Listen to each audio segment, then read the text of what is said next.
Welcome to Two Agents and Sunshine Shift.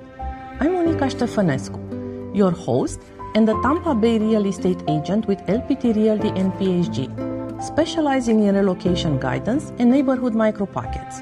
I'm David Linton, co-host of Two Agents and Sunshine Shift. I'm a real estate agent with LPT and PhD. I am based in the Sarasota, Bradenton area, bringing the on-ground perspective on how these neighborhoods actually live day to day. Each week, we break down what moving to Florida actually feels like, beyond maps, rankings, and listing photos. When buyers talk about affordability in Florida, the conversation usually stops at the purchase price and the mortgage payment. But in Florida, the real cost of ownership shows up after closing, and it catches many buyers off guard. Today, we're breaking down the ongoing, often overlooked cost of owning a home in Florida that doesn't show up on listing sites and that most agents don't explain until it's too late. We're talking about insurance. In many states, insurance is predictable. In Florida, it's dynamic. Premiums can change based on roof age, material, construction era, proximity to water, not just flood zones, inspection results, and carrier availability, not just risk. We see buyers' budgets for insurance based on estimates, only to learn later that their carrier won't renew their premium jumps, or upgrades are required to keep insurance. Insurance here is not set in and forget. It's part of active ownership. Florida homes experience wear differently than homes up north. Heat, humidity, salt air, and storms accelerate roof aging, HVAC strain, exterior finishes, windows and seals, and landscaping systems. That means maintenance isn't something you postpone.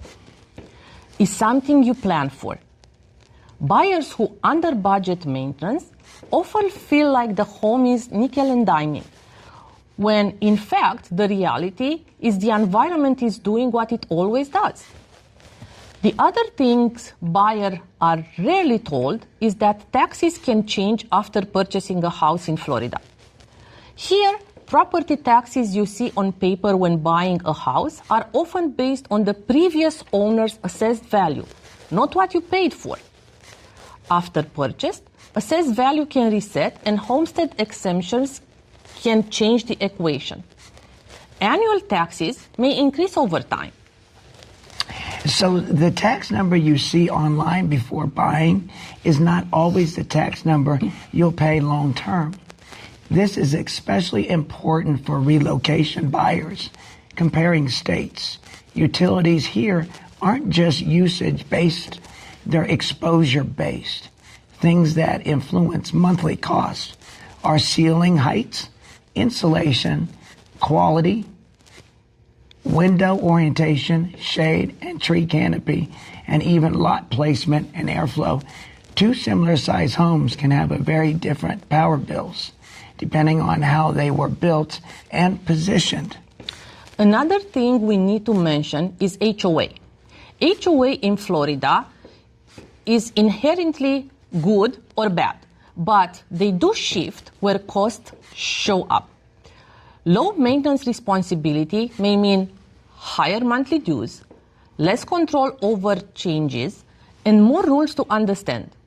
No HOA can mean more personal responsibility, variable neighborhood, upkeep greater, and long-term autonomy. Neither is better. They're different ownership experiences. In Florida, weather events create long-term costs. You don't need direct hit for costs to show up. Storm seasons can lead to insurance market tightening, increased deductibles, carrier exits, and delayed repairs due to labor shortages. This is why Florida ownership requires financial flexibility, not panic, but be prepared. Smart buyers don't just ask, can I afford this house? They ask, how will this house age here? What costs are fixed versus flexible? How exposed am I to change? The goal isn't to avoid Florida, it's to own here intentionally. When buyers understand the full cost picture, they stop feeling surprised and start feeling confident. This rarely shows up during tours, but it shows up every month. Florida living isn't measured in distance. It's measured in daily friction. We'll see you next week.